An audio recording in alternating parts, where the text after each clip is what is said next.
ఓకేనా? ఇది అర్థమైందా? ఇది అర్థమైందా ఇక్కడ దాకా? సో ఇక్కడ ఎలా క్లాసిఫై అయ్యిందో వచ్చిందా? అర్థమైంది కదా? సో ఆల్ఫా 4 అనే దగ్గరికి వచ్చేటప్పటికి ఏమైంది? దిస్ 111 దగ్గర యాంగిల్ లేదు అసలు ఇంకా, అంటే x4 దగ్గర ఇంక యాంగిల్ ఏమైపోయినమ్మా? It is equal to 0. ఓకేనా? అంటే 360 అయినా అయి ఉండాలి, అది ఏదర్ 0 అయినా అయి ఉండాలి. ఓకేనా? సో అలా క్లాసిఫై అయిపోయింది అది. ఇలాగ మనం ఒక డయాగ్రమెటిక్ రిప్రజెంటేషన్లో చూపించవచ్చు.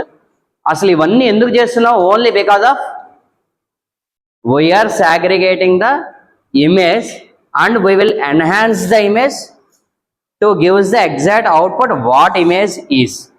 Okay na?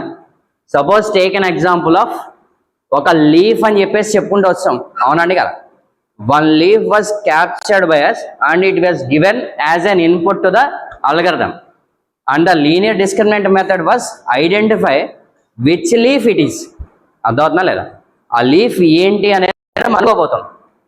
కనుక్కోవాలి అంటే మనం ఏం చేయాలి? We have to take some inputs from the leaf, అంతేనా కాదు?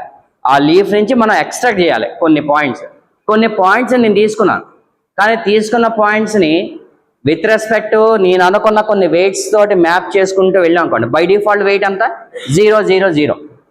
సో 0 తోటి మ్యాప్ చేసుకుంటూ వెళ్తూ ఉంటే ఈ ఆగ్మెంటెడ్ ప్యాటర్న్స్ అన్నీ కూడా మ్యాప్ అవుతూ ఒక స్టేజ్ వచ్చేటప్పటికి ఏమవుతుంది? ఎగ్జాక్ట్గా క్లాసిఫై అయ్యాయి. సో నేను తీసుకున్న ప్యాటర్న్స్ అన్నిటినీ కూడా these are related to these topics అని ఆల్రెడీ నా దగ్గర డేటా సెట్ ఉంది. ఆ డేటా సెట్స్లో ఆ లీవ్స్కి సంబంధించిన ఇన్ఫర్మేషన్ ఉంటే ఇంతలా క్లాసిఫై అయిన తర్వాత ఆ ఎక్స్ట్రాక్ట్స్ని ఆ వెయిట్స్ని తీసుకెళ్ళి మ్యాప్ చేస్తే ఆ మ్యాప్ అయిన వెయిట్స్, దాంట్లో ఆల్రెడీ మ్యాప్ అయిన వెయిట్స్, ఆ లీఫ్ ఏంటి అనేది ఎగ్జాక్ట్గా చెప్తుంది అనమాట. అర్థమైనా? ప్రస్తుతానికి మనకి W9లో ఎంత వచ్చింది వెయిటేజ్? -1, 2, 2 అని వచ్చింది కదా. ఆ వెయిటేజ్ ఈక్వల్ టు ద ప్రీవియస్గా అనలైజ్ చేసిన వెయిట్స్ తోటి ఈక్వల్ అయ్యడం వల్ల this leaf is belongs to that leaf అని చెప్పి ఐడెంటిఫికేషన్ అయిందనమాట. అలాగే నేను ఒక ఇమేజ్, ఒక యానిమల్ లయన్ని తీసాను అనుకోండి, క్యాప్చర్ చేశాను. ఓకేనా? ఏం చేశాను? లయన్ని క్యాప్చర్ చేశాను. ఆ లయన్ని క్యాప్చర్ చేసినప్పుడు నేను ట్రైన్ చేస్తాను కదా డేటాని. చేస్తున్నప్పుడు నేను ఎక్స్ట్రాక్ట్ చేసిన ఫీచర్స్ అన్నీ కూడా ఒక స్టెప్స్లో, సపోజ్ ఒక 100 స్టెప్లో కంప్లీట్ అయిందని అనుకోను. ఆ 100 స్టెప్స్లో అన్నీ తీసుకున్న ఆగ్మెంటెడ్ ప్యాటర్న్స్ను ఓకే చేస్తే, ఓకేనా, క్లాసిఫై చేసింది అంటే రకరకాల ఇమేజెస్, ఒకటి మార్నింగ్ టైం, ఒకటి ఆఫ్టర్నూన్ టైం, ఒకటి ఈవినింగ్ టైం, ఇంకోటేమో బాగా లైటింగ్ లేని టైం పీరియడ్లో చూసుకుని తీయడం, అలాంటి అన్ని వెరైటీస్లో తీసుకున్న వెయిట్స్ సెపరేట్గానే తీసుకుని, ఓకేనా, సేమ్ అదే టైం స్కేల్లో బయట తీసిన ఇమేజ్ని దానికి మ్యాప్ చేస్తే, నేను దాన్ని క్లాసిఫై చేయగా ఇట్ మ్యాప్స్ టు ద 100 అనుకోండి, then that image is belongs to this image కాబట్టి ఇట్ ఈజ్ ఏ లైన్ అని చెప్పి ప్రూవ్ చేస్తుంది. అర్థమైందా లేదా? అంటే ఇమేజ్ క్లాసిఫికేషన్లో it is one of the criteria to identify the image is related to the given image. అర్థమవుతుందా లేదా? అలాగా నేను క్లాసిఫికేషన్ చేస్తాను. అక్కడ ఉపయోగపడుతుంది ఇదంతా. ఓకేనా? అక్కడ ఉపయోగపడాలంటే these are the internal algorithm which was utilized by us as a linear discriminant method. అర్థమైందా లేదా? లీనియర్ డిస్క్రిమినెంట్ అల్గరిథం ఇది. ఓకేనా? ఇది లైబ్రరీలో యాక్చువల్గా ఉంటుంది. ఇప్పుడు ఎవరు పర్టికులర్గా దీన్ని యూజ్ చేయట్లేదు. It was directly in the library. ఓకేనా? ఇక్కడ దాకా అర్థమైంది కదమ్మా అందరికీ? దీంట్లో ఎవరికైనా డౌట్స్ ఉంటే you can please raise your hand, I will explain another time. దీన్ని ఎప్పటికైనా మీరు ఇంటి దగ్గర చేసుకుని వస్తారా? నిజంగానే చేసుకుని రాకపోతే మీరు తింటున్నారు అన్నం అయితే కాదురా.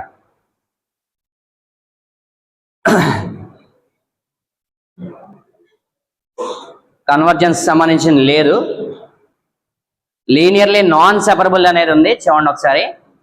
So this is almost similar to the linear discriminant అల్గరిథంలోనే ఒక పార్ట్. ఓకేనా? But it is linearly non separable class. Separable అంటే ఏంటి? క్లాస్ 0 ఎంటైర్గా డిఫరెంట్ అయిపోయింది, క్లాస్ 1 ఎంటైర్గా సెపరేట్ అయిపోయాయి. But it is linear non సెపరబుల్కి సంబంధించిన క్లాసెస్. ఓకేనా? నాన్ సెపరబుల్ అంటే ఏమొచ్చింది అక్కడ? నేను క్లాసిఫికేషన్ చేసేసా. ఓకేనా? అయినా క్లాసిఫై అయిపోయిన తర్వాత కూడా సమ్ ఆస్పెక్ట్స్ అది సెపరేట్ అవ్వట్లేదు. అంటే క్లాస్ 0 అని క్లాస్ 1 అని సెపరేట్ అవ్వట్లేదు. అంటే నేను ఒక హైపర్ లైన్ గీసి these are related to the belongs to class 0 and these are related to the class 1 అని చెప్పేసినా సరే సంథింగ్ ఏదో మిస్ మ్యాచ్ జరిగింది.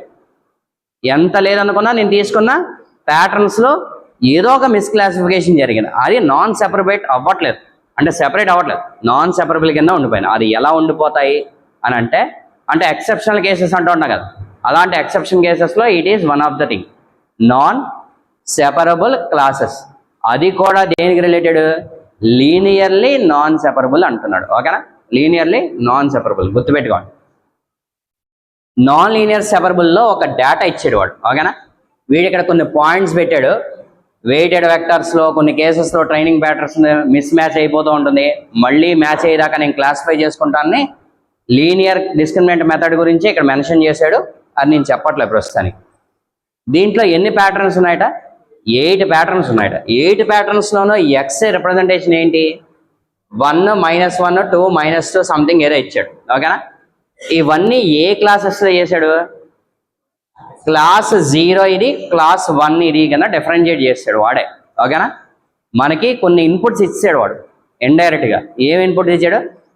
క్లాస్ 0 ఏది, క్లాస్ 1 ఏది, అంటే ఏది g(x) <0), ఏది g(x) <0) వాడు ఇచ్చేసాడు. అగైన్ ద టెస్ట్ ప్యాటర్న్లో 8 ప్యాటర్న్స్ ఉంటాయని చెప్పేశాడు వాడు. ఓకేనా? టెస్ట్ ప్యాటర్న్స్ ఎన్ని ఉన్నాయట? ఆగ్మెంటెడ్ ప్యాటర్న్స్ 8 ఉన్నాయని చెప్పేశాడు వాడు. ఓకేనా? అలాగే ఎక్స్ వాల్యూ ఎంత అని చెప్పాడు? 1 దగ్గర నుంచి ఏదో చేసుకుంటా ఏదో -4 దాకా ఏదో తీసుకొచ్చాడు ఆ 8 ప్యాటర్న్స్లోనూ. ఓకేనా? ఎక్స్ వాల్యూ ఒకటే ఇచ్చాడు వాడు, ఇంకేమీ ఇవ్వలేదు. దాన్ని నేను ఒక ఎక్స్ప్రెషన్ తోటి మ్యాప్ చేసుకుని let us take A, B, C. అదే ఎందుకు తీసుకున్నానంటే 8 ప్యాటర్న్స్ ఉన్నాయన్నాడు కాబట్టి. ఇందాక దాంట్లో 2 ప్యాటర్న్స్ ఉన్నాయి, x0, x1 అన్నాడు. 0 0 0 1 1 0 1 1 అనే మ్యాప్ చేసి ఆర్ గేట్కి అప్లై చేశాడు. కానీ here they or indirectly set that it is related as a 8 patterns అన్నాడు. ఎన్ని ప్యాటర్న్స్ ఇచ్చాడు? 8 ప్యాటర్న్స్. 8 ప్యాటర్న్స్ అంటే ఎన్ని కాంబినేషన్స్ వస్తాయి? 8 కాంబినేషన్స్ వస్తాయి. అంటే వాల్యూ ఎంత తీసుకోవాలి? నేను 2 వాల్యూస్ తీసుకోవాలా, 3 వాల్యూస్ తీసుకోవాలా, 4 వాల్యూస్ తీసుకోవాలా? ఏరమ్మా 4 అన్నవాళ్ళు చేతులు 4 అన్నవాళ్ళు ఎంతమంది చేతులు ఎత్తాలి? 3 అన్నవాళ్ళు ఎంతమందో చేతులు ఫాస్ట్గా అప్రిషియేట్ చేద్దాం. ఏది 4 అన్నవాళ్ళు ఎంతమంది అమ్మా? 3 అన్నవాళ్ళు చేతులు ఎత్తండి. ఎంతమంది? అర్థమైందా? ఇందాక 4 ప్యాటర్న్స్ వచ్చినాయి మనకి, 0 0 0 1 1 0 1 1. ఓకేనా? Now they or indirectly set that question was having 8 patterns అన్నాడు. సో హౌ మెనీ ఇన్పుట్స్ ఉన్నట్టు మనకి? 2 ఇన్పుట్స్ ఉన్నాయా, 3 ఇన్పుట్స్ ఉన్నాయా, 4 ఇన్పుట్స్ ఉన్నాయా? 4 అన్నవాళ్ళు చేతులు ఎత్తండి, తప్పే ఉంది. నేను 4, కొంతమంది 3, కొంతమంది న్యూట్రల్, ఏమీ లేవు అనుకున్న వాళ్ళు ఎంతమంది? 4 అన్నవాళ్ళు ఎంతమంది? హ్యాండ్ రైజ్ చేయండి. 4 వెరీ గుడ్. నెక్స్ట్ నువ్వు కూడా వెరీ గుడ్, అర్థమైపోయినా, బ్రిలియంట్ బాయ్. 3 అన్నవాళ్ళు 3 ఓకే వెరీ గుడ్. 3 న్యూట్రల్ అని హ్యాండ్ రైజ్ చేయండి. న్యూట్రల్ కూడా కదా, న్యూట్రల్ 2 అంతే. న్యూట్రల్లో లేని వాళ్ళు ఎవరు ఉన్నారా? మిగతా వాళ్ళందరూ న్యూట్రల్లో ఉన్నారా? 3లో ఉన్నారా? 2లో ఉన్నారా? 4లో ఉన్నారా? ఏది ఏదమ్మా? 2 ఎంతమంది? ఎక్సలెంట్ రా బాబు. 2 ఓకే, న్యూట్రల్ 4 మొత్తం అన్నీ వేస్టే. అక్కడ 8 ప్యాటర్న్స్ అంటున్నాడు కదరా. 0 0 0 దగ్గర నుంచి హైయెస్ట్ నెంబర్ అంతా 1 1 1 కదరా, అవునా కదా? 8 4 2 1 మెథడ్లో 4 2 1 ఈజ్ నథింగ్ బట్ ఏంటి? 4 + 2 ఈజ్ 6, అవునా కదా? 6 + 1 ఈజ్ 7. ఫ్రమ్ స్టార్టింగ్ 0 to 7 అంటే ఎంత? 0 0 0 0 0 1 0 1 0 0 1 1 100 101 110 111 అంటే 8 ప్యాటర్న్స్ ఉన్నాయంటే సరిపోయిందా లేదా?